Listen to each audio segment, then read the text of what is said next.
દર્શક મિત્રો, food safety standard authority of ઇન્ડિયાએ એક આદેશ આપ્યો છે કે હવેથી ઈ-કોમર્સના પ્લેટફોર્મ ઉપરથી A1 અને A2 પ્રોટીનયુક્ત દૂધ, ઘી, માખણ અને દહીં જેવા ઉત્પાદનો વેચવાનું બંધ કરી દેવું પડશે.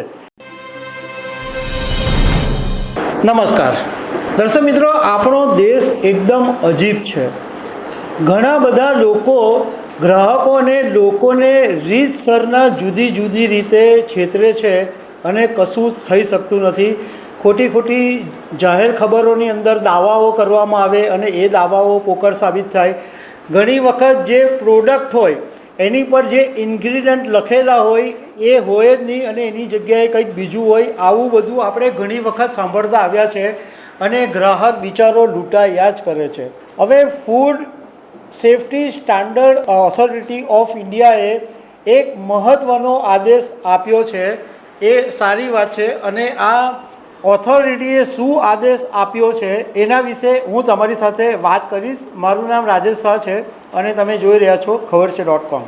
દર્શક મિત્રો, food safety standard authority of ઇન્ડિયાએ એક આદેશ આપ્યો છે કે હવેથી ઈ-કોમર્સના પ્લેટફોર્મ ઉપરથી A1 અને A2 પ્રોટીનયુક્ત દૂધ, ઘી, માખણ અને દહીં જેવા ઉત્પાદનો વેચવાનું બંધ કરી દેવું પડશે એવો ઓથોરિટીએ આદેશ આપ્યો છે. કેટલાક જે ઉત્પાદકો છે એ A1 અને A2 પ્રકારના શ્રેષ્ઠ પ્રોટીન ધરાવતા દૂધના નામે પ્રોડક્ટનું માર્કેટિંગ કરીને મોંઘી કિંમતે ઘી કે બીજી બધી જે દૂધની પ્રોડક્ટ છે એના વેચાણ કરી રહ્યા હોવાની વાત ઓથોરિટીના ધ્યાન ઉપર આવી હતી અને એને કારણે આ પગલું લેવામાં આવ્યું છે. એટલે હવેથી કોઈ પણ કંપની એમના પેકેજિંગ પર A1 A2 પ્રોટીનયુક્ત પ્રોડક્ટ એવું લેબલ લગાડી શકશે નહીં. ઇવન ઓથોરિટીએ એમ પણ કીધું છે કે લાયસન્સ મેળવનાર જે છે એટલે ફૂડ સેફ્ટી સ્ટાન્ડર્ડ ઓથોરિટી પાસે જે લાયસન્સ જેમણે મેળવેલું છે એવા લોકો પણ આવા લેબલનો ઉપયોગ કરી શકશે નહીં.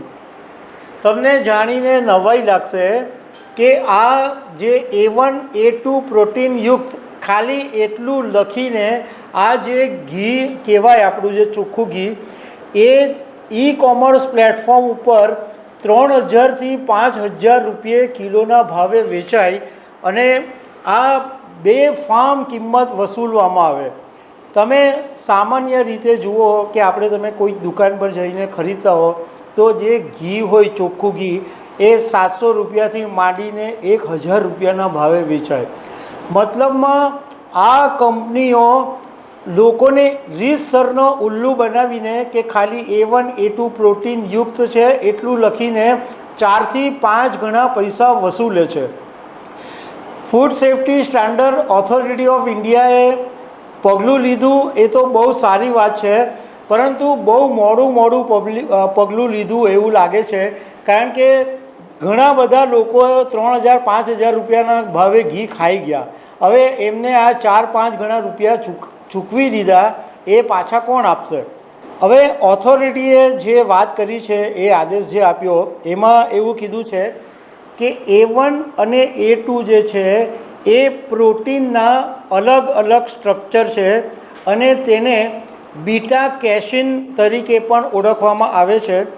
આવા સંજોગોની અંદર દૂધ અથવા દૂધની જે બનાવટોને વિશિષ્ટ ઓળખ આપવા માટે A1 અને A2 પ્રોટીન ધરાવતા દૂધમાંથી પ્રોડક્ટ તૈયાર કરવાનો દાવો કરવો એ ગ્રાહકોને ગેરમાર્ગે દોરવા જેવું છે, ગ્રાહકોને છેતરવા બરાબર છે. હવે અમૂલના મેનેજિંગ ડિરેક્ટરે જે વાત કરી છે એ પણ સાંભળવા જેવી છે. એમણે એમ કીધું કે ઘીમાં માત્ર ને માત્ર ફેટ હોય છે, એમાં પ્રોટીન જરા પણ હોતું નથી અને તેથી A1 અને A2 પ્રોટીનયુક્ત દૂધમાંથી બનાવવાનો દાવો કરવો બિલકુલ અર્થહીન છે. એટલે આવો દાવો કરવો ખોટો છે. એમણે એક સામાન્ય ભાષામાં સમજ પાડી કે ગાયનું દૂધ હોય તો એની અંદર 88% જેટલું પાણી હોય, 4% ફેટ હોય, 3% પ્રોટીન હોય, 5% લેક્ટોઝ હોય અને 1% જેટલું મિનરલ્સ હોય. અને ભેંસનું જે દૂધ છે એમાં 6% જેટલું ફેટ હોય અને 9% જેટલું સોલિડ નીટ ફેટ હોય છે.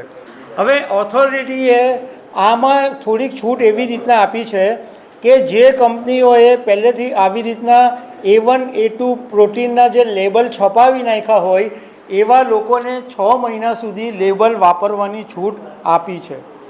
પણ કહેવાનો મતલબ એમ છે કે આપણા દેશની અંદર ઘણા બધા લોકો જાત જાતની યુક્તિ વાપરીને ગ્રાહકોને છેતરતા રહે છે અને સામાન્ય પગલાં લેવા સિવાય આવા લોકોની સામે કશું પણ થતું નથી. એ દુઃખની વાત છે.